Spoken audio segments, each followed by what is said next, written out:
Original नेता, original जमीन से उठकर रोड से लड़कर पार्लियामेंट तक जाने वाला एकमात्र नेता चंद्रशेखर आजाद जी हैं और दूसरा कोई नहीं है। बहुत लोग का अब तो रोड से लेकर के सांसद तक संविधान के कवच, संविधान के सुरक्षा करने वाले हमारे नेता चंद्रशेखर आजाद जी पहुंच गए हैं। अब 543 सीट है ना महोदय, 543 है ना, इस सभ्य पर एक को भारी है। आनंद जी जब बोले तब कोऑर्डिनेटर से सफाया, एक के बात काज नहीं बोल दिए बीजेपी के खिलाफ, तब बहन जी बोले तुम साइड हो जाओ। इसका मतलब साफ दर्शाता है, और हम भीम आर्मी के जिला सचिव हैं, साफ कहते हैं कि आप इसका मतलब बीजेपी से मिली भगत हैं। न हम ना डिसीजन करेंगे, बिहार से जाएंगे तो चंद्रशेखर आजाद जी के साथ लेके जाएंगे। बतिया यहाँ अटकल है ना, बिल्कुल उत्तर प्रदेश से होके जाना है, बिल्कुल। और उत्तर प्रदेश आने वाला विधानसभा मेरा होगा, आजाद समाज पार्टी का होगा। नमस्कार दोस्तों, मैं आपका भाई रिपोर्टर निरंजन कुमार और आप देख रहे हैं एक्टिव जनता न्यूज। देखिए कि कहावत थी कि गरीब का बेटा पार्लियामेंट नहीं जा सकता है, लेकिन उस कहावत को झूठ साबित करे पहले मान्यवर कांशीराम साहब, बाबा साहब के मिशन पर चलकर मान्यवर कांशीराम साहब ने उस जो कहावतें थी उसे झूठ साबित किए। कहावत ये भी था कि बाबा साहेब और फूले ज्योतिबा फूले पेरियार के मिशन को आगे बढ़ाते हुए कोई संसद भवन में नहीं पहुंच पाएगा, लेकिन उस भी कहावत को मान्यवर कांशीराम साहब ने साबित किया कि फूले अंबेडकर पेरियार की मिशन को भी बढ़ाते हुए पार्लियामेंट कोई भी जा सकता है। लेकिन आज उसी कारवा को पुनः मान्यवर कांशीराम साहब के मिशन के ऊपर चलते हुए भीम आर्मी सह आजाद समाज पार्टी के राष्ट्रीय अध्यक्ष एडवोकेट चंद्रशेखर आजाद जी ने नगीना लोकसभा सीट जीतकर उन्होंने साबित कर दिया कि बाबा साहेब के मिशन को बढ़ाते हुए, फूले के मिशन को बढ़ाते हुए, पेरियार के विचारधारा पर चलते हुए पार्लियामेंट कोई भी व्यक्ति जा सकता है। और देखिए कि हमारे साथ भीम आर्मी नालंदा जिला के सचिव भूषण जी हैं। मैं इनसे मिलाने की कोशिश करता हूं कि आज इनके मन में क्या ख्याल आ रहा है, कैसा महसूस कर रहे हैं एडवोकेट चंद्रशेखर आजाद जी के जीतने पर। सबसे पहले स्वागत है जी आपका मीडिया को, और आपको धन्यवाद, और जय भीम और क्रांतिकारी नीला सलाम। चलिए, कैसा आज फील हो रहा है? फील मत पूछिए, समझिए कि इतना खुशी है जीवन में कभी इतना खुश नहीं हुए। ये हमारा बहुजन समाज का जीत है, चंद्रशेखर आजाद जी का जीत नहीं है। पूरे बहुजन 85% का अगर जीत है तो वो चंद्रशेखर जी ही है। ओरिजिनल नेता, ओरिजिनल जमीन से उठकर रोड से लड़कर पार्लियामेंट तक जाने वाला एकमात्र नेता चंद्रशेखर आजाद जी हैं और दूसरा कोई नहीं है। बहुत लोग कहते थे कि बाबा साहब के मिशन को बढ़ाते हुए कोई पार्लियामेंट में जा ही नहीं सकता है।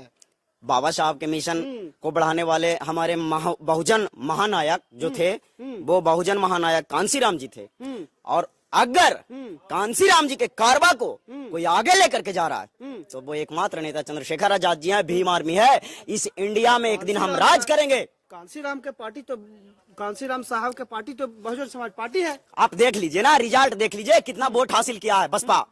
अगर बसपा इस तरह से राजनीति करेगी तो सुपड़ा तो साफ हो ही चुका है।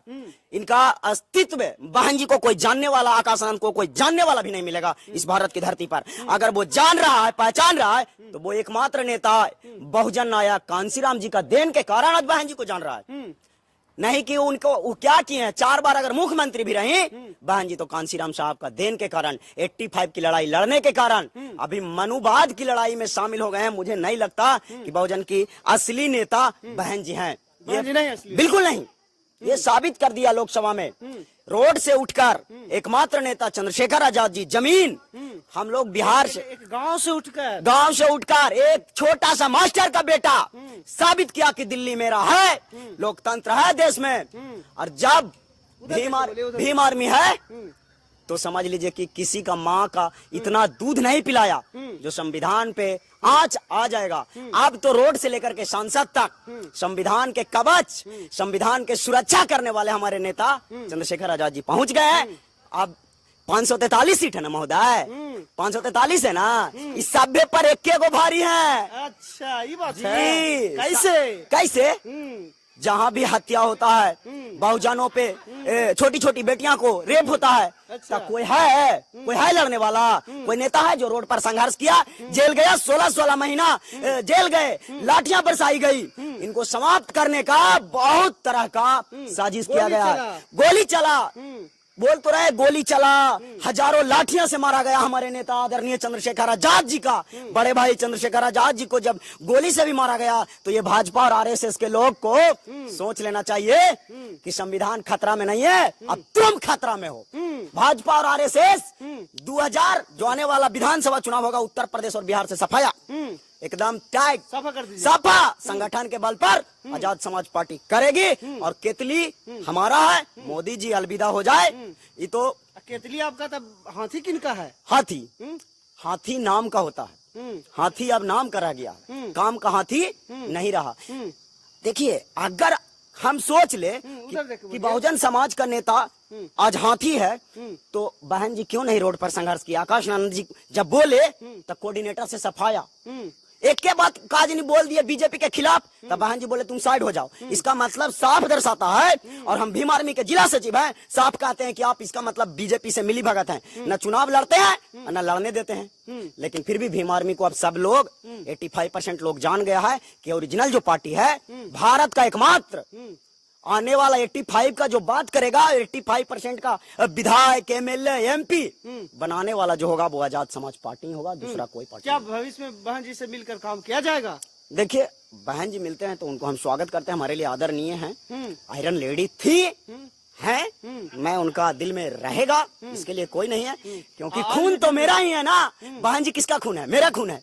भले ही वो हमको पहचानने में देर कर रही हैं, अगर पहचान गए तो फिर उत्तर प्रदेश नहीं, बिहार नहीं, झारखंड नहीं, पूरे देश में हमारा सीएम, अब पीएम भी हमारा होगा। बिल्कुल, पूरे देश में, पूरे देश में जनसंख्या किसका है? बहुजन की। अरे सबसे ज्यादा जो जनसंख्या वाला राज्य है वो कौन है? उत्तर प्रदेश। दिल्ली का रास्ता उत्तर प्रदेश से होकर जाता है, तो हम ना डिसीजन करेंगे, बिहार से जाएंगे तो चंद्रशेखर आजाद जी के साथ लेके जाएंगे। बतिया यहाँ अटकल है ना? बिल्कुल, उत्तर प्रदेश से होके जाना है। बिल्कुल। और उत्तर प्रदेश आने वाला विधानसभा मेरा होगा, आजाद समाज पार्टी का होगा, पूरा सपना होगा बहुजनों का, इस बात में कोई दो राय नहीं है। भाजपा अपनी ताकत लगाए। ठीक है, तो मिठाइयाँ खिलाइएगा ना? बिल्कुल, अभी हमारे तमाम साथी आए हुए हैं और मिठाई हम खिलाएंगे, बाबा साहब को मालार्पण करेंगे, और खुशी का जाहिर नहीं कर सकते हैं, इधर से जाहिर नहीं कर सकते, क्योंकि जब हमारा भाई गया है, जब हमारे भाई जी गए हैं, तो समझिए कि 543 पे अकेला भारी है और रहेंगे, 542 पे भारी हैं, तो हैं भारी सब पे, पहले बोल चुके हैं ना। और चंद्रशेखर आजाद अब अकेला नहीं है, मनुवादी या भाजपा और आरएसएस के गुंडे जो हत्या करवाना चाहा हमारे बड़े भाई जी को, अब वहां पे आवाज उठाएंगे और लोग देखेगा कि भाजपा के गुंडे जो थे गुंडे हैं, भाजपा के गुंडे, भाजपा के द्वारा, भाजपा के लोगों के द्वारा सत्ता आपके हाथ में उत्तर प्रदेश में, फिर मेरे भाई पे गोली क्यों चला? अच्छा। बिहार में अगर हम पे गोली चलता है तो इसका जिम्मेवार कौन होता है? बीजेपी, भारतीय जनता पार्टी और आरएसएस के लोग। इसलिए अब जुल्म और अत्याचार रुकने जा रहा है, इसके लिए आपको निश्चित कर दिए हैं, और केतली हमारा है, और एक दिन बहुजनों का राज आएगा बहुत जल्द। कोई ऐसा राज नहीं है जहां भीम आर्मी को लोग नहीं जानते हैं। चलिए देख लिए कि कितना इनके अंदर खुशी है, और खुशी इनका अंदर होना जायज भी है। इस प्रकार की बात है कि देखिए कि आज चंद्रशेखर आजाद जी नगीना लोकसभा सीट से विजय हासिल किए हैं, सांसद बन चुके हैं, और पार्लियामेंट में जाकर वो दहाड़ेंगे, और जिस प्रकार से दहाड़ेंगे तो आप लोग भी देखिएगा। बहरहाल आज के बारे में क्या आपका प्रतिक्रिया है? अपना प्रतिक्रिया हमारे साथ साझा जरूर करें। फिर मिलते हैं अगले वीडियो में अगले खबरों के साथ, तब तक जय भीम जय भारत।